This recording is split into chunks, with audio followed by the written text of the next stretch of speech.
యెహోవా ఎదుట మౌనముగా నుండి ఆయన కొరకు కనిపెట్టుకొనుము.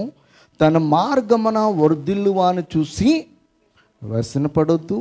దురాలోచన నెరవేర్చుకుని వాని చూసి వ్యసనపడకము. కోపం మానుము, ఆగ్రహం విడిచిపెట్టము, వ్యసన పడకము, అది కీడుకి కారణం. అయితే ఇక్కడ మనం అలవాటు చేసుకోవాల్సింది ఏంటంటే, మన స్నేహితులు కావచ్చు, మన బంధువులు కావచ్చు, మన ఎదురింటి వాళ్ళు కావచ్చు, పక్కింటి వాళ్ళు కావచ్చు, వాళ్ళు దేవుని ఎడల భయం లేనటువంటి వారు కావచ్చు, భక్తి లేనటువంటి వారు కావచ్చు, వారు రకరకాల మార్గాలను ఎంచుకుని వారు దీవించబడుతున్నప్పుడు, అంటే లోకానుసారమైన ఆశీర్వాదాన్ని పొందుకొని మనకంటే ఫైనాన్షియల్గా స్ట్రాంగ్ అవుతూ, మనకంటే మంచి ఇంట్లో ఉంటూ, మనకంటే మంచి కారులో తిరుగుతూ, మనకంటే మంచి బట్టలు వేసుకుని, ఇవన్నీ కూడా వాళ్ళు కలిగి ఉన్నప్పుడు వాళ్ళని చూసి మనకేం రాకూడదు అన్నమాట, వ్యసనం రాకూడదు, మనకి కోపం రాకూడదు, మనకి అసూయ రాకూడదు. అరే నేను ఈ దేవుని వెంబడించి, ఈ దేవుడు చెప్పినట్లుగా చేసి నేను ఈ స్థితిలో ఉండిపోయినే, నేను కూడా నా జాబ్ని కొనసాగించుంటే, నేను కూడా నా బిజినెస్ని కొనసాగించుంటే, నేను కూడా ఆ ప్రాపర్టీని వదులుకోకుండా ఉండుంటే, నేను వీళ్ళకంటే మంచి జీవితాన్ని అనుభవించేవాడని చెప్పేసి మనము మనసులో అనుకోకుండా, కోపపడకుండా, వ్యసన పడుకోకుండా దేవుని కొరకు కనిపెట్టాలి. కొన్ని మన జీవితంలో ఆలస్యం అవ్వచ్చు, కానీ ఆశీర్వాదం రాకుండా మానదు. ఈ విషయాన్ని క్లారిటీగా మనం తెలుసుకోవాలి. యెహోవా కొరకు మనం ఎదురు చూస్తూ ఉన్నప్పుడు, ఆయన కొరకు కనిపెడుతున్నప్పుడు, ఆ దేవాతి దేవుడు ఆయన యందు ఎవరైతే విశ్వాసం ఉంచారో, ఎవరైతే కనిపెడుతున్నారో, ఏ విషయంలో వాళ్ళు అడిగి నిరీక్షణ కలిగి విశ్వాసంతో ఆయన వైపు చూస్తూ ఉన్నారో, వాటిని అన్నిటినీ కూడా మూటగట్టుకుని వస్తాడు. నువ్వు అడిగినది ఆయన చిత్తంలో ఉన్నది అయితే నువ్వు నిరాశ చెందాల్సినటువంటి అవసరమే లేదు. కానీ ఎవరికో కలిగింది, ఎవరికో జరిగింది అని చెప్పేసి నువ్వు వ్యసన పడద్దు.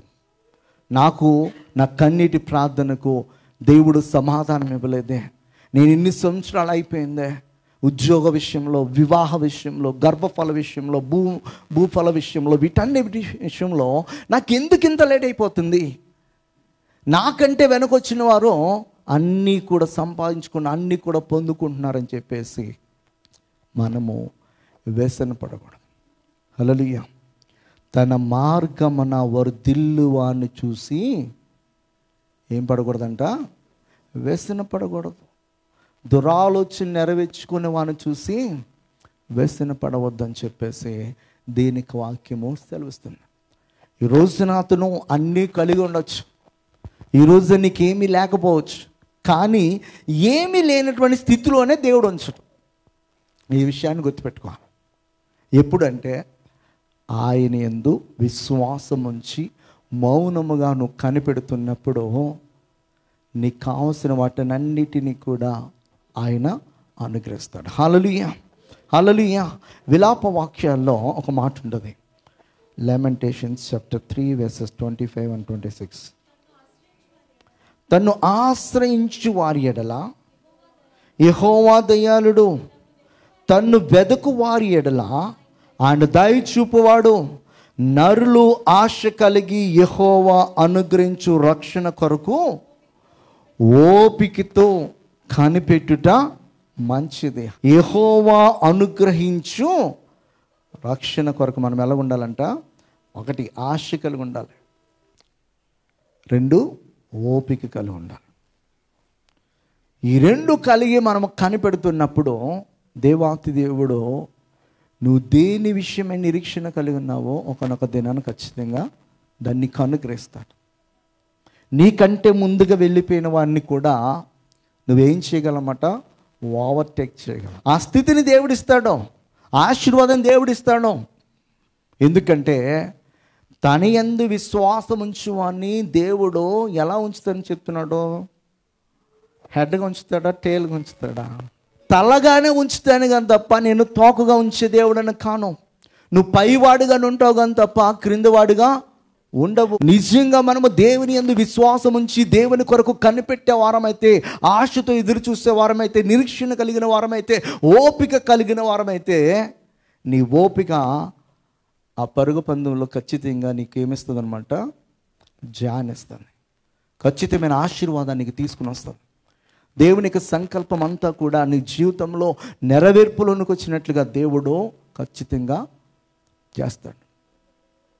అయితే నీ ఎదురింటి వారు, పక్కింటి వారు వక్ర మార్గంలో వెళ్ళి చాలా పెద్దవారు కావచ్చు, కానీ అది చూస్తున్నప్పుడు నేను కూడా ఇలా వెళితే బాగుండేమో, నేను కూడా ఇలా చేస్తే బాగుండేమో అనే ఆలోచన మనకి రాకూడదు. ఆ తలంపులు మనకి రాకూడదు. మనము చేసే ప్రతి పని వెనకాల దేవునికి చిత్తం ఉండాలి, దేవునికి ఆలోచన ఉండాలి, దేవునికి సంకల్పం ఉండాలి. దేవునికి చిత్తము, దేవునికి ఆలోచన, దేవునికి సంకల్పం లేకుండా మనం చేసుకుంటూ వెళుతున్నప్పుడు మనం భక్తిహీనుల గుంపులో చేరేవారము ఉంటాం. మనము భక్తిహీనుల గుంపులో కాదు కానీ భక్తిపరుల గుంపులో ఉండి దేవుణ్ణి మనము ఏం చేయాలన్నమాట, ఆరాధించాలి. దేవునికి చిత్తాన్ని మనము నెరవేర్చాలి. ఇక్కడ ఏం చెప్తున్నాడంటే ఆయనందు నమ్మిక ఉంచుకొనాలి, తను ఆశ్రయించాలి. మరి ఆయన దయాళుడని మనము వెతికినప్పుడు, మరి ఆశ కలిగి మనము ఆయన కొరకు కనిపెడుతున్నప్పుడు దేవుడు ఖచ్చితంగా మనలను ఏం చేస్తాడనమాట, దీవిస్తాడు, ఆశీర్వదిస్తాడు. యెషయా భక్తుడు అంటాడు, చాలా చక్కటి మాట ఉంటుంది 64వ అధ్యాయంలో 4వ మాట, తన కొరకు కనిపెట్టి వారి విషయమై నీవు తప్ప తన కార్యము సఫలము చేయు మరి ఏ దేవుడిని ఎవడును ఏ కాలమున చూచిండలేదు. అట్టి దేవుడు కలడన్న సమాచారం మనుషులకు వినపడలేదు, అట్టి సంగతి వారికి తెలిసి ఉండలేదు. హల్లెలూయా. మనం ఎందుకు ఆశ కలిగి ఎదురు చూడాలంటే ఇక్కడ యెషయా ప్రవక్త ద్వారా దేవాతి దేవుడు చెప్తున్న మాట ఏమంటే, తన కొరకు కనిపెట్టి వారి విషయమై నీవు తప్ప తన కార్యము సఫలము చే దేవుడు ఎవడును ఏ కాలమున చూచి ఉండలేదు. హల్లెలూయా, హల్లెలూయా. ఈ రోజున ఏ విషయమై నువ్వు నిరీక్షణ కలిగి ఉన్నావో ఆ నిరీక్షణ ఎప్పటి వరకు ఉండాలంటే నువ్వు పొందుకునేంత వరకు ఉండాలి. నువ్వు చివరి వరకు కూడా కలిగి ఉన్నప్పుడు దేవుని యొక్క ఉన్నతమైనటువంటి సంకల్పం ఖచ్చితంగా నీ జీవితంలో నెరవేర్చబడుతుంది. అబ్రహాము లాంటి విశ్వాసాన్ని దేవుడు ఎన్ని సంవత్సరాల్లో ఎదురు చూసేలా చేశాడంటే చెప్పాలంటే 49 years. హల్లెలూయా. ఆయన కానీ పిలిచినప్పుడు 50th yearలో పిలిచాను. అక్కడి నుంచి ఎక్కడికి వచ్చాడనమాట, హారానికి వచ్చాను. నేను అక్కడికి 25 years వెళ్ళిపోయింది. 75 years తర్వాత మళ్ళీ తను పిలిచిన తర్వాత హారాన్లోంచి బయలుదేరాడు.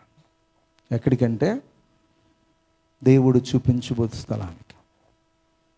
ఆ స్థలానికి వచ్చి 24 years అయిపోయింది. అప్పటికి అబ్రహాం యొక్క వయసు ఎంత అనమాట, 99 సంవత్సరాలు. ఈలోపు అబ్రహాముకి కొన్నిసార్లు ఏమొచ్చిందంటే కోపము వచ్చి ఉండొచ్చు, వ్యసనపడి ఉండొచ్చు. ఒక రోజు దేవుడు వచ్చి మాట్లాడితే ఏమంటా ఉన్నాడు ఆయన, నువ్వు ఎంత ఆశీర్వదిస్తే ఏం లాభం, ఆ ఆస్తిని ఆ ఐశ్వర్యాన్ని అనుభవించడానికి నాకు పిల్లలు లేరే అని చెప్పేసి బాధపడతా ఉన్నాను. దేవుడు వాగ్దానం చేసినప్పటికీ కూడా, విశ్వాసం ఉన్నప్పటికీ కూడా కొన్ని సందర్భాల్లో మానవులం కనుక శరీర సంబంధిగా కొన్నిసార్లు ఆలోచన చేస్తాం. విశ్వాసులకు అందరికీ తండ్రే, కానీ దేవుడు మాట్లాడుతున్నప్పుడు ఆ ప్రశ్న తనకు వచ్చిందంటే ఎంతో కొంత ఏముందనమాట, కోపం ఉంది, వ్యసనం ఉంది, ఎంతో కొంత నిరాశ అనేది ఉంది. ఆ నిరాశలో దేవునితో మాట్లాడుతున్నాడు. అయితే దేవుడు ఆలస్యం ఎందుకు చేస్తున్నాడనే విషయము అబ్రహాముకి క్లియర్గా అర్థం కాలేదు కనుక 99 ఏట వచ్చి క్లియర్గా చెప్పేసి వెళ్ళాడు, నువ్వు నా సన్నిధిలో నిందారహితుడిగా ఉంటే మరుసటి ఏడాదికి ఇదే రోజుకి నీ భార్య అయినటువంటి శారా ఒడిలో నవ్వుకి సాదృశ్యంగా ఉన్నటువంటి ఒక కుమారుని నేను ఇవ్వబోతున్నా అని చెప్పేసి దేవుడు మరొక్కసారి తను చేసినటువంటి ప్రామిస్ని అబ్రహాంతో ఏం చేస్తున్నాడు అన్నమాట, రిమైండ్ చేస్తున్నాడు, గుర్తు చేస్తూ ఉన్నాడు. ఇక్కడ కూర్చున్న మనందరితో కూడా దేవుడు ఎన్నోసార్లు మాట్లాడుండొచ్చు చాలా విషయాల్లో. నాతో కూడా విషయంలో ప్రతిసారి మాట్లాడుతూ ఉంటాడు. అబ్రహాం లాగా చాలాసార్లు నాకు కూడా ఏమొస్తుందంటే కొన్నిసార్లు నిరాశ వస్తుంది. కానీ నిరాశ వచ్చిన ప్రతిసారి కూడా దేవా నువ్వు నాతో మాట్లాడని చెప్పేసి లార్డ్ రేస్ తీస్తా వాక్యము, నువ్వు నాకు నిజంగా ప్రామిస్ చేసి మాట్లాడితే, నువ్వు ఏదైతే మాట్లాడనుకున్నా ఆ వాక్యం ద్వారా నువ్వు మాట్లాడంటే అక్కడ ఏమని ఉంటాను, నీ సంతతి వారిపైన నా ఆత్మని నేను కుమ్మరిస్తానని చెప్పేసి ఉంటాను. అంటే దేవుడు ఆశించినట్లుగా ఇంకా ఏదో నేను మార్చుకోవాల్సింది ఉందేమో, అంతేగాని దేవుని నేను బ్లేమ్ చేయడానికి లేదు. అబ్రహాము దేవుడు ఇంకా ఇవ్వలేదని చెప్పేసి బ్లేమ్ చేయడానికి లేదు. దేవుడు ఆశించినట్లుగా ఒకటి కావాలి, ఏంటంటే నిందారహితమైనటువంటి జీవితం కావాలి. ఈరోజు నీ జీవితంలో ఏదైనా ఆలస్యం అవుతుందంటే, ఒకవేళ దేవుడు ఆశిస్తున్నట్లుగా నీ యొద్ద ఆయనకు దొరకట్లేదేమో, నీ ఆలోచనలో నీ క్రియలలో ఎక్కడైనా దేవునికి నింద వేసేటట్లుగా కనబడుతుందేమో, దాన్ని మనము కరెక్ట్ చేసుకుంటే దేవుడు the blessed thing is going to give అనమాట. హల్లెలూయా. చాలా చాలా విలువైన దాన్ని దేవుడు మనకిస్తాడు. అది ఇవ్వడానికే దేవుడు ఏం చేస్తాడంటే మనను కూడా అదే విధంగా తయారు చేసుకుంటాడు, మనను కూడా అదే రీతిగా మలుచుకుంటాడు. అబ్రహాముని అదే రీతిగా మలుచుకొని అందులో నుంచి చాలా శ్రేష్టమైనటువంటి వ్యక్తిని తీసుకురావాలని చెప్పేసి దేవుడు ఆశపడుతున్నాడు. హల్లెలూయా. పాత నిబంధన కాలంలో ఇస్సాకు, క్రొత్త నిబంధన కాలంలో యేసుక్రీస్తు, మరి ఒక సిమిలారిటీ అనేది మనకు కనబడుతుంది. తండ్రికి విధేయత ఎలాగైతే ఇస్సాకు చూపించాడో, కుమారుడుగా ఉన్నటువంటి యేసుక్రీస్తు వారు తండ్రికి విధేయత చూపించాడు. తండ్రి బలిపీఠం మీద తన్ని అర్పిస్తున్నాడని తెలిసినా కూడా మరి సంతోషంగా ఆ బలిపీఠం మీద ఇస్సాకు కట్టబడుతున్నప్పుడు తండ్రి నన్ను విడిచిపెట్టేసి అని చెప్పేసి ఎక్కడనలా, నేనెందుకు నీ మొక్కుబడి కోసము నా ప్రాణాలు అర్పించాలని చెప్పిస్తానులా. అలాగే క్రొత్త నిబంధన కాలంలో ప్రభువైన యేసుక్రీస్తు వారు మనందరి పాపాల నిమిత్తము తండ్రి ఒక బలి పశువుగా తన్ని గొల్గొతా కొండపైకి నడిపించుకుంటూ వెళుతున్నప్పుడు ఆయన కూడా ఎక్కడ కూడా తండ్రి యొక్క మాటకు అవిధేయత చూపించలే. తనంతట తానుగా తనకు తానుగా బలి అవ్వడానికి ఇష్టపడి వెళ్ళినటువంటి వ్యక్తి. అలాంటి ఒక మంచి బిడ్డను అబ్రహాముకి ఇవ్వడానికే దేవుడు ఏం చేశాడన్నమాట, ఆలోచన చేశాను. ఈరోజు నీ యొక్క జీవితంలో ఏదైనా ఆలస్యం అయితే దేవుని సన్నిధిలో నువ్వు కనిపెట్టి ప్రార్థన చేసినప్పుడు దేవుడు మాట్లాడతాడు. దేవుడు మాట్లాడినప్పుడు ఆ మాట ప్రకారం మన యొక్క బ్రతుకును మార్చుకున్నప్పుడు దేవుడు ఆ విలువైన దాన్ని మనకిస్తాడు. హల్లెలూయా. హల్లెలూయా. కీర్తనకారుడు 62వ అధ్యాయంలో మొదటి వచనంలో, నా ప్రాణము దేవుని నమ్ముకుని మౌనముగా ఉన్నది, ఆయన వలన నాకు రక్షణ కలుగును, ఆయనే నా ఆశ్రయదుర్గము, ఆయనే నా రక్షణకర్త. హల్లెలూయా. ఆయన ప్రాణం అంటే ఎవరు నమ్ముకున్నదంట? మౌనంగా దేవుని నమ్ముకుని. హల్లెలూయా. దేవుని నమ్ముకున్న వారందరూ కూడా వారి జీవితంలో ఏదైనా ఆలస్యమైనా కూడా అందరి వలె మరి అవిశ్వాసపు మాటలు మాట్లాడి వారి భక్తిహీనతను కనపరిచే విధంగా మరి క్రియలు ఉండవు అన్నమాట. ఎంత ఆలస్యమైనా కూడా మౌనముగా దేవునికి చిత్తం ఎలాగుందో అలాగే జరగనే, ఈ జీవితానికి అదే చాలని చెప్పేసి వారు విశ్వాసంతో మౌనముగా ఉంటారు. ఇక్కడ భక్తుడైనటువంటి దావీదు ఏమంటున్నాడన్నమాట, నా ప్రాణము ఎవరు నమ్ముకుందనమాట, దేవుని నమ్ముకుని. హల్లెలూయా. మరి దావీదు అంత ఇదిగా దేవుని యందు విశ్వాసం ఉంచి మౌనముగా ఉన్నాడు కనుక మరి ఆ దావీదుని దేవుడు చాలా బహుగా ఆశీర్వదించాడు. ఎంత అంటే అసలు దావీదుకు వచ్చినటువంటి ఆశీర్వాదం ఎవ్వరికీ రాలే.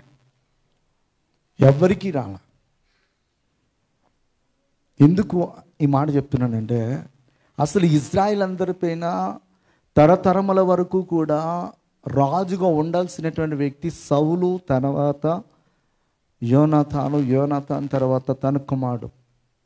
దేవుని యొక్క చిత్తము, దేవుని యొక్క ఆలోచనది.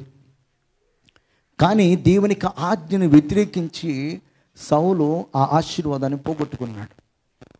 అప్పుడు దేవుడు వెతుకుతా ఉన్నప్పుడు ఒక చిన్న కుర్రవాడు కనబడ్డాడు.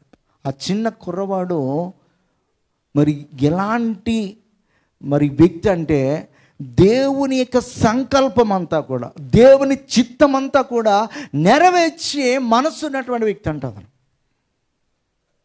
సమూయేలు ద్వారా దేవుడు మాట్లాడుతున్న మాట, ఇదిగో నా చిత్తమును నెరవేర్చు అని నేను ఒకడిని కనుగొన్నాను. ఆ ఒకడు ఎవరంటే యెష్షయికి పుట్టినటువంటి కుమారులలో ఒకడని చెప్పాడు. అంటే దేవుని యొక్క సంకల్పన అంతటినీ కూడా నెరవేర్చే మనసున్నటువంటి వ్యక్తి కనుక దేవుడు ఏం చేశానంటే, తరతరముల వరకు కూడా నీ సింహాసనం మీద ఒకడు కూర్చుంటాడు ఖచ్చితంగా. నీ సంతతిలో రాజు అనేవాడు ఎప్పటికీ ఉంటాడని చెప్పేసి, ఎప్పటికీ దావీదు సింహాసనం మీద కూర్చుండే రాజుగా యేసుక్రీస్తు ప్రభువారే దావీదుకు కుమారుడిగా ఈ భూమిపైకి రావడం జరిగింది. హల్లెలూయా. అలాంటి ఆశీర్వాదం ఎవరికి లేదు. గుడ్డివాడిని భర్తీమయి ఏమని పిలుస్తున్నాడు తెలుసా, దావీదు కుమారుడు అని పిలుస్తున్నాడు. హల్లెలూయా. దావీదు కుమారునికి జయం అని చెప్పేసి స్తుతులు పాడారు. అలా పిలిపించుకోవడానికి ఇష్టపడ్డాడు యేసుక్రీస్తు ప్రభువారు. ఎందుకు ఇష్టపడ్డాడంటే, దావీదు దేవునికి చిత్తాన్ని నెరవేర్చే మంచి మనస్సు ఉన్నటువంటి వ్యక్తి కనుక. ఈరోజున దేవునికి చిత్తాన్ని మనం నెరవేర్చి ఆయన సంకల్పం ప్రకారం మనం జీవిస్తున్నప్పుడు, ఆయన ఏం చేసినా కూడా మనం మౌనంగా ఉంటున్నప్పుడు మన జీవితంలో ఆశీర్వాదం మనం చూడగలం. కీర్తనకారుడు 130 కీర్తనలో 5-7 వచ్చిన చదువుదాం ఒకసారి. యెహోవా కొరకు నేను కనిపెట్టుకొనిచున్నాను, నా ప్రాణం ఆయన కొరకు కనిపెట్టుకొనిచున్నది, ఆయన మాట మీద నేను ఆశ పెట్టుకొనిచున్నాను. కావలి వారు ఉదయం కొరకు కనిపెట్టుట కంటే ఎక్కువగా నా ప్రాణము ప్రభు కొరకు కనిపెట్టుచున్నది. కావలి వారు ఉదయం కొరకు కనిపెట్టుట కంటే ఎక్కువగా నా ప్రాణము కనిపెట్టుచు. ఇశ్రాయేలు, యెహోవా మీద ఆశ పెట్టుకొనుము, యెహోవా మీద కృప దొరుకును, ఆయన మీద సంపూర్ణ విమోచన దొరుకును. హల్లెలూయా. దేవుని కొరకు మనం ఎందుకు కనిపెట్టాలంటే, దేవుని యొక్క దయ కొరకు మనం కనిపెట్టాలి. హల్లెలూయా. దేవుని కృప కొరకు మనం కనిపెట్టాలి. హల్లెలూయా. మనము ఆయన కొరకు కనిపెడుతున్నప్పుడు ఆయన మన పైన ఏం చూపిస్తాడన్నమాట, జాలి చూపిస్తాడు. హల్లెలూయా. మనము మనంతటే మనమే మన సొంత తెలివికి, సొంత బలానికి, సొంత జ్ఞానానికి చోటిచ్చి మనం కార్యం చేస్తున్నప్పుడు దేవుడు మన పైన జాలి చూపించడు. మన పైన జాలి చూపించాలంటే మనము పూర్తిగా ఆయన మీద ఏమవ్వాలన్నమాట, ఆనుకోవాలి. పూర్తిగా ఆయన కొరకు కనిపెట్టాలి.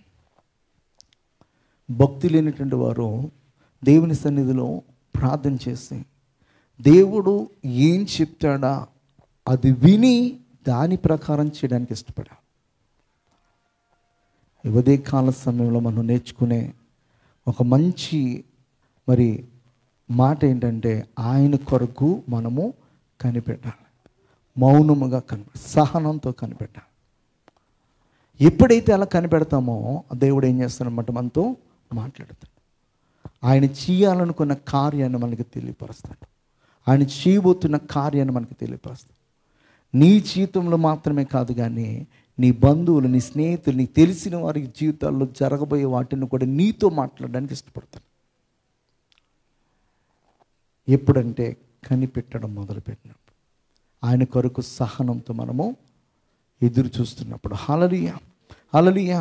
పేతురు రాసిన పత్రికలో ఒక మాట అంటాడు. ఏమనంటే, 1 పేతురు 1:13, యేసుక్రీస్తు ప్రత్యక్షమైనప్పుడు మీకు తేబడు కృప విషయమై సంపూర్ణ నిరీక్షణ కలిగి ఉండడు. హల్లెలూయా.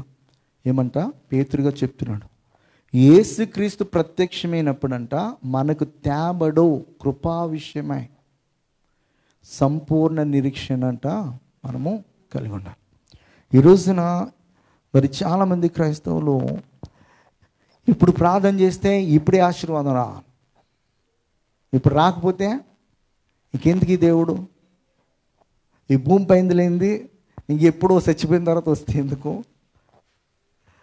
అస్సలైనటువంటి జర్నీ ఇక్కడ కాదు, యుగాలు ఆయనతో జీవించాలంటే ఇక్కడ జీవించినటువంటి అది 40 సంవత్సరాల, 60 సంవత్సరాల, 70 సంవత్సరాల ఈ జీవితాన్ని బేస్ చేసుకుని అక్కడ యుగాలు జీవించేది ఆధారపడతాను.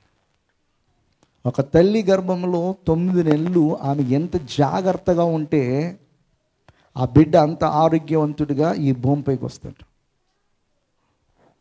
ఈ భూమిపైకి వచ్చిన తర్వాత 9 నెలలు కాదు కానీ బ్రతుకు బాగుంటే 90 సంవత్సరాలు బ్రతుకుతాడు. ఈ 90 సంవత్సరాలు కరెక్ట్గా జీవిస్తే అక్కడ 900 సంవత్సరాలు కాదు కానీ ఈ యుగాలు ఆయనతో జీవిస్తాడనమాట. హల్లెలూయా. ప్రతిదానికి కూడా ఒక లింక్ అనేది ఉంది. ఆ లింక్ కరెక్ట్గా మనము మరి ఎగ్జిక్యూట్ అవ్వాలంటే మన జీవితంలో ప్రతిదాని ఒక ఆధారపడే జీవితం ఉంది. హల్లెలూయా. దేవుడు మనకి మరి ఇవ్వబోయే ఆ యొక్క మరి ఆ బహుమతి కొరకు, ఆ కృప కొరకు మనము నిరీక్షణ కలిగి మనము జీవించాలి. హెబ్రీయులకు రాసిన పత్రిక 10:35 చెప్తాడు ఈ విషయం. కాబట్టి మీరు ధైర్యమును విడిచిపెట్టకుడి, దానికి ప్రతిఫలముగా గొప్ప బహుమానము కలుగును. మీరు ధైర్యమును విడిచిపెట్టకుడి, దానికి ప్రతిఫలముగా గొప్ప బహుమానం. అంటే వారి శ్రమలను, నిందలను సహించి ధైర్యముగా నిలబడితే వారికి వచ్చే బహుమానము దేవుడు ఎలాంటి బహుమానం ఇవ్వబోతున్నాడో అపోస్తలుడైన పౌలు హెబ్రీయులకు రాస్తూ చెప్తున్నాడు అనమాట. మీరు ధైర్యంగా నిలబడనని చెప్పి వాళ్ళు ఎన్నో శ్రమలు, నిందలు, అవమానాలు భరిస్తూ ఉన్నారు. ఆ శ్రమలలో, నిందలలో అపోస్తలుడైన పౌలు ఏం చెప్తున్నాడు వారికి, మీరు ధైర్యంగా నిలబడాలి. ఎందుకు ధైర్యంగా నిలబడాలంటే మీరు నిలబడితేనే బహుమానం వస్తుంది, పడిపోతే రాదు.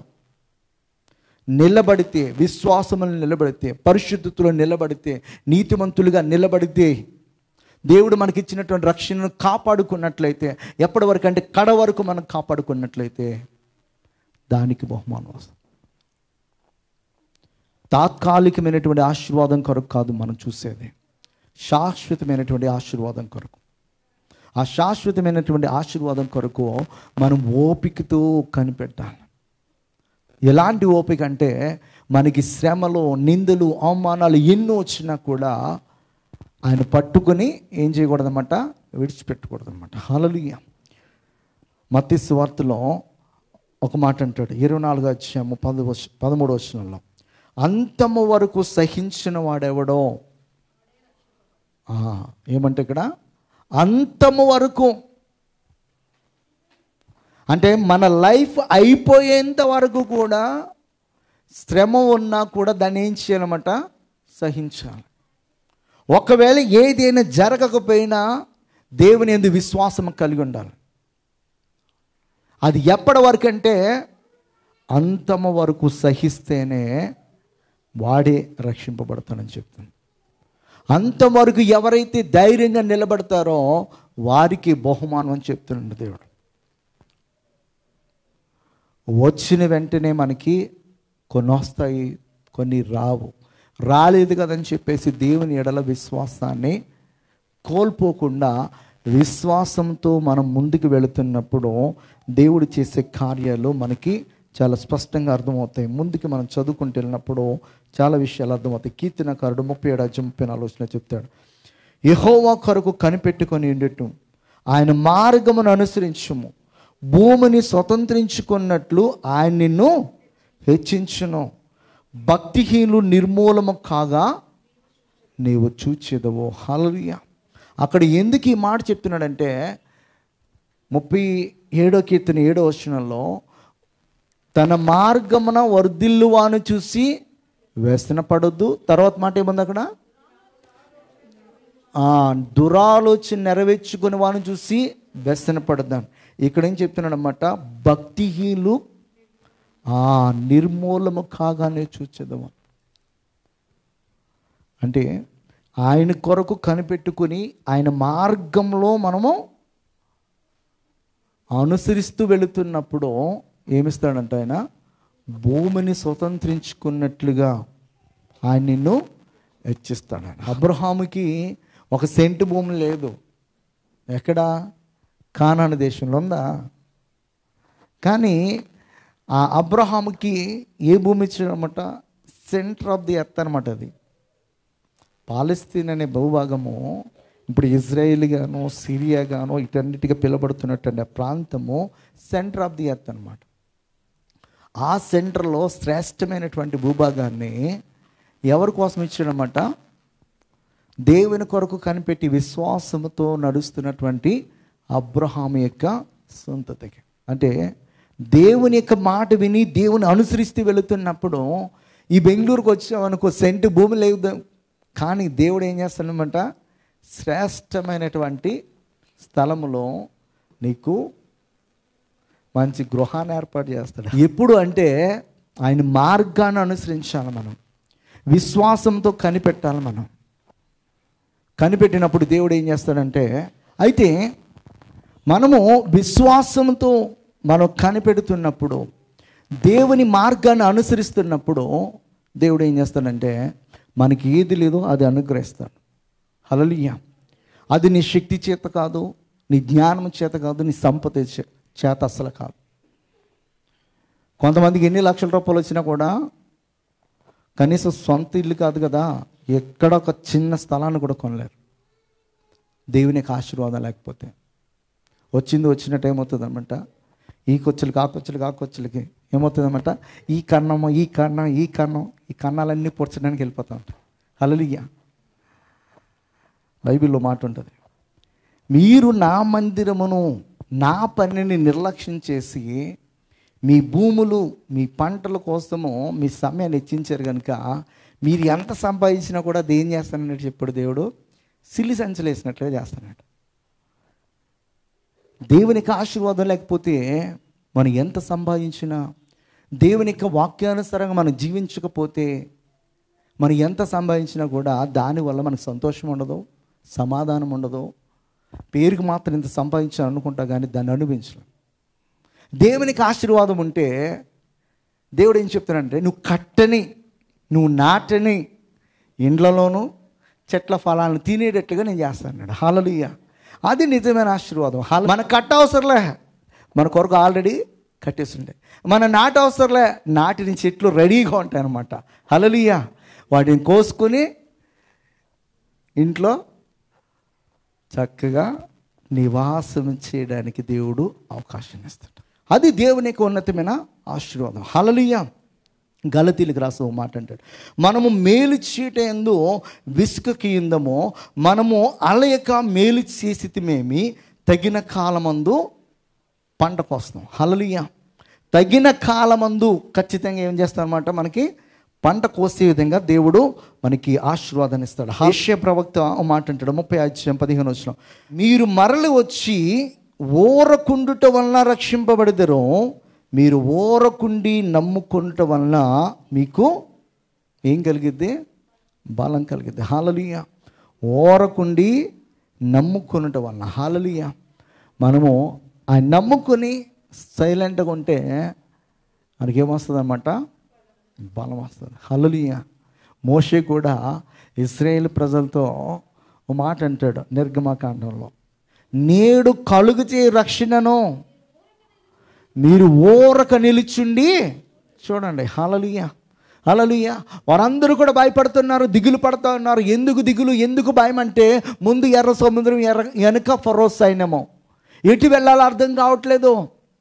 కానీ ఆ ప్రజలతో దేవుడు యెహోవా మోషే ద్వారా మాట్లాడుతున్న మాట ఏంటంటే, నేడు యెహోవా మీకు కలుగుచే రక్షణను ఓరకుండా నిలిచి చూడండి. హల్లెలూయా. నీ పరిస్థితులు నిన్ను తొందర పెట్టవచ్చు, నిన్ను ఇబ్బంది పెట్టవచ్చు. ఆ సమయంలో నువ్వు ప్రార్థన చేసుకుని దేవునికి అప్పగిస్తే నువ్వేమవుతావు అనమాట, సైలెంట్ అవుతావు. హిజ్కియా దేవునికి అప్పగించి సైలెంట్గా ఉన్నాడు. యెహోషాపాతు దేవునికి అప్పగించి సైలెంట్గా ఉన్నాడు. వాళ్ళు కత్తి పట్టుకొని యుద్ధ పంక్తులు తీరి యుద్ధ రంగంలోనికి వెళ్ళలే. కానీ అంతకంటే భయంకరమైన యుద్ధము, ఆత్మీయమైన పోరాటము దేవునితో వారు ప్రార్థన ద్వారా జయించగలిగారు. మొట్టమొదటిగా మన యొక్క స్టెబిలిటీ ఎక్కడ రావాలంటే మన యొక్క హృదయంలో రావాలి. మన యొక్క విశ్వాసం, మన ఆత్మీయ జీవితం స్టేబుల్గా ఉంటే బయట వచ్చే పోరాటాలన్నింటినీ కూడా మనము ఈజీగా జయించగలం. ఇక్కడ స్టేబుల్గా లేనప్పుడు బయట వచ్చే ప్రతి చిన్నదానికి కూడా మనం ఏమవుతాం అనమాట, భయపడతాం. బయట ప్రతిదానికి భయపడుతున్నాడంటే విశ్వాస జీవితంలో ఏం లేదనమాట, ఒక స్థిరత్వం అనేది లేదు.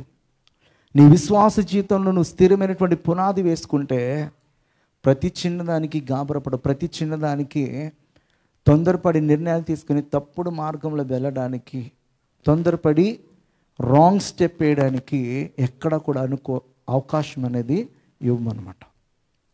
నువ్వు ఇస్తున్నావంటే నీకు నీ హృదయంలో దేవుని ఎడల సరైనటువంటి విశ్వాసము, సరైనటువంటి పునాది, సరైన ఫౌండేషన్ అనేది లేదు. అప్పుడే మనము తొందరపడి నిర్ణయాలు తీసుకుంటాం. ఇర్మియా రాసినటువంటి గ్రంథంలో 3వ అధ్యాయంలో ఒక మాట అంటాడు, భ్రష్టులైన బిడ్డలారా తిరిగి రండి, మీ అవిశ్వాసం నేను బాగు చేసేదను, నీవే మా దేవుడవైన యెహోవావు, నీ యొద్దకే మేము వచ్చుచున్నాము. హల్లెలూయా. ఇక్కడ చెప్తున్నా, భ్రష్టులైనటువంటి బిడ్డలారా తిరిగి రండి. ఏం బాగు చేస్తారంటాడు? మొట్టమొదటిగా విశ్వాసం లేదు. విశ్వాసం లేక వాళ్ళు ఏం చేస్తారన్నమాట, యెహోవాకు బదులుగా ఇతర దేవతలను, దేవుళ్ళను పూజిస్తూ ఆరాధిస్తూ మనుషులు చెప్పినట్లుగా వారికి జీవిత విధానం వెళ్ళిపోతూ ఉంది. అయితే అలాంటి వారితో దేవుడు మాట్లాడుతున్నాడు. ఏమనంటే, భ్రష్టులకు పిల్లలారా తిరిగి రండి, మీ అవిశ్వాసాన్ని నేను బాగు చేస్తాను. హల్లెలూయా. విశ్వాసము లేకుండా మన దేవునికి ఇష్టడైనట అసాధ్యము. విశ్వాసం లేకుండా దేవుని యొక్క కార్యాలు మన జీవితంలో జరుగుతాయి అనుకోవడము భ్రమ. నీ యొక్క హృదయంలో దేవుని పట్ల సరైనటువంటి విశ్వాసం ఉండాలి. ఆ విశ్వాసం ఉన్నప్పుడే మనము ఆలస్యం అవుతున్నా కూడా దేవుని కృప కొరకు మనకు కనిపెడతాం. ఇక్కడ మనం నేర్చుకోవాల్సింది ఏంటంటే, దేవుని కొరకు మనం ఎప్పటి వరకైనా కనిపెట్టాలి, ఎప్పటి వరకైనా కనిపెట్టాలి. అరే నా జీవితం అయిపోతుంది ఇంక ఎప్పుడు అనుకోవడానికి లేదు. జీవితం అయిపోయే సమయంలోనే ఎలిజబెత్ జకర్యాను జ్ఞాపం చేసుకొని యెషయా ప్రవక్త ద్వారా రాయబడిన ప్రవచన నెరవేర్పు, మరి బాప్తీసు యోహాన్ని ఎవరికి ఇచ్చాడన్నమాట దేవుడు? ఎలిజబెత్ జకర్యాలకు ఇచ్చాడు. అంటే వారి యొక్క విశ్వాసాన్ని బట్టి, వారి ప్రార్థన జీవితాన్ని బట్టి దేవుడు వారిని ఆ సమయంలో దర్శించడం జరిగింది. ఏ సమయంలో ఎవరిని ఏ రీతిగా దేవుడు దర్శిస్తాడో ఎవరికి తెలియదు. కానీ మనము విశ్వాసంతో కనిపెడుతున్నప్పుడు, ఆశతో మనం ఎదురు చూస్తున్నప్పుడు, నిరీక్షణ కలిగిన వారంగా మనం ఉంటున్నప్పుడు దేవుడు మన ఆశలను, మన యొక్క మరి కోరికను అన్నిటినీ కూడా ఆయన ఎరిగిన వాడు కనుక ఖచ్చితంగా ఏం చేస్తాడనమాట, ఆయన ఆశీర్వాదాన్ని ఇస్తాడు. యెషయా ప్రవక్త మాట అంటాడు 30వ అధ్యాయంలో 18వ వచనం, కావున మీ యందు దయ చూపవలనని యెహోవా ఆలస్యం చేయుచున్నాడు, మిమ్మును కరుణింపవలనని ఆయన నిలువబడి ఉన్నాడు. యెహోవా న్యాయం తీర్చు దేవుడు, ఆ నిమిత్తము కనిపెట్టి వారందరూ కూడా ధన్యులు. హల్లెలూయా. చాలా చక్కటి మాట ఇక్కడ చెప్తున్నాడు అన్నమాట. కావున మీ యందు దయ చూపాలని యెహోవా ఏం చేస్తున్నాడంట? అందుకే నేను చెప్పాను, నేను ఆలస్యమైనా కూడా ఆశీర్వాదము ఖచ్చితంగా వస్తుంది. ఎందుకు ఆలస్యం అవుతుందంటే మన ఎందుకు ఇంకా దయ ఎక్కువ అవుతుందన్నమాట. హల్లెలూయా.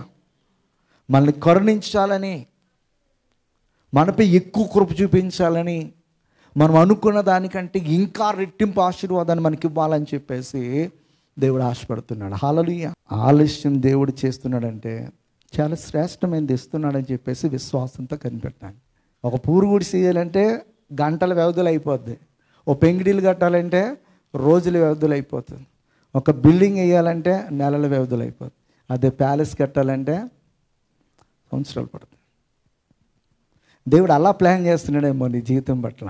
హల్లెలూయా అని చెప్పేసి ఆశతో మనం ఎదురు చూస్తే దేవుడు ఖచ్చితంగా చేస్తాడు. దాని ఎందుకు విశ్వాసం ఉంచి వాడిని ఎవరిని కూడా ఆయన సిగ్గుపరిచే దేవుడు కాదు. ఈ విషయంలో బైబిల్ చాలా క్లియర్గా చెప్తుంది. హల్లెలూయా. యెషయా ప్రవక్త ఇంకో మాట అంటాడు, 40:31 యెహోవా కొరకు ఎదురు చూచువారంట నూతన బలము పొందుదురు, వారు పక్షిరాజుల వలె రెక్కలు చాపి పైకి ఎగురుదురు, అలయక పరిగెత్తుదురు, సొమ్మసిల్లక నడిచిపోదురు. హల్లెలూయా. యెహోవా కొరకు ఎదురు చూడాలి. మనము ఎదురు చూస్తున్న కొలది మనకేమొస్తుంది అనమాట?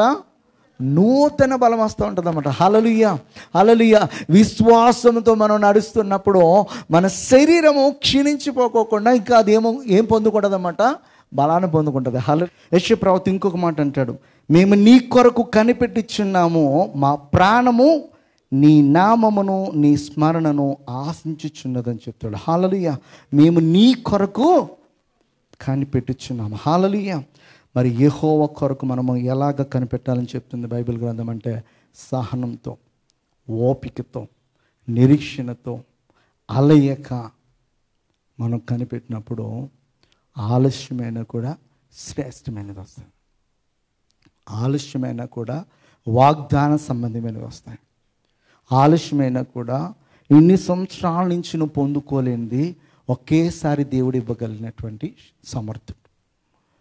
యోవేలు ప్రవక్త ద్వారా ఇశ్రాయేలు ప్రజలతో అంటాడు ఏమనంటే, ఇప్పటి వరకు మీరు నా మాట వినకపోవటం వల్ల నా మహాసైన్యాన్ని పంపించాను. ఏట సైన్యమో గొంగల పురుగులు, మిడతలు, పసర పురుగులు, 4 రకాల. ఆ 4 చేత వీళ్ళ పంటలన్నింటినీ దేవుడు ఏం చేశాడనమాట? చక్కగా అవన్నీ ఆరగించేసింది. ఈ 4 అన్నమాట. అయితే ఇప్పటికైనా మీకు బుద్ధి వచ్చి మీరు నా వైపు తిరిగితే ఇప్పటికైనా నా వైపు తిరిగి ఉపవాస దినాన్ని ప్రతిష్ఠించుకున్నట్లయితే నా మహాసైన్యము తినివేసిన పంటను ఎన్ని సంవత్సరాలు అయితే తినేసినాయో ఆ పంటనన్నిటినీ కూడా నేను మీకు తిరిగి ఇస్తాను. ఒకవేళ నువ్వు నిజాయితీపరుడిగా యథార్థపరుడిగా వెళ్తున్నప్పుడు కొన్నిసార్లు నీకు జాబ్ రావడం ఆలస్యం అవ్వచ్చు.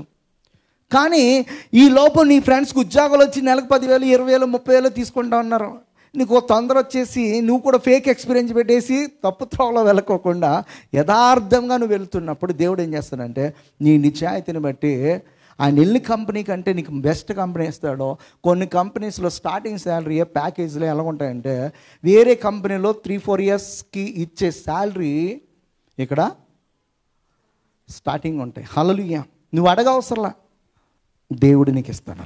వాడు సంవత్సరం అంతా కష్టపడింది నువ్వు 3-4 మంత్స్లోనే సంపాదించు అంటే వాడు 3 years సంపాదించింది ఒకే ఒక్క సంవత్సరంలో నీకు ఇస్తాడు దేవుడు. అది దేవుని కొరకు కనిపెట్టడం. యెహోవా కొరకు నేను సహనముతో కనిపెట్టుకుంటేనే ఆయన నాకు చెవి ఎగ్గి నా మొర ఆలకించును. హల్లెలూయా. 27 కీర్తన 14 చెప్పు, ధైర్యము తెచ్చుకొని నీ హృదయమును నిబ్బరముగా నుంచుకొనుము, యెహోవా కొరకు కనిపెట్టుకొని ఉండము. హల్లెలూయా.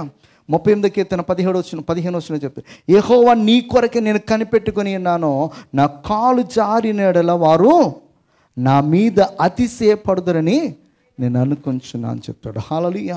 చాలా విషయాల్లో ఇక్కడ మనకి స్పష్టంగా తెలియపరిచేది ఏంటంటే, యెహోవా కొరకు మనం ఏం చేయాలన్నమాట? కనిపెట్టుకుంటాం. ఎలా కనిపెట్టాలన్నమాట? నిబ్బరముగా, సహనంతో, మౌనముగా, మరి ఓపికతో ఇలాగ మనం కనిపెట్టినప్పుడు దేవుడు ఏం చేస్తాడన్నమాట? మన మీదకి రావాల్సిన ఆశీర్వాదాన్ని మనకి ఖచ్చితంగా ఇస్తాడు. హల్లెలూయా, హల్లెలూయా. కనుక ఆశీర్వాదం కొరకు మాత్రమే కాదు, కానీ మరి మనము ఇంకొక దాని కొరకు కూడా మనం కనిపెట్టాలి. ఏంటంటే, మన పౌరస్థితి ఎక్కడుందని? పరలోకమందు ఉందని మనము దాని కొరకు కూడా కనిపెట్టాలి. హల్లెలూయా.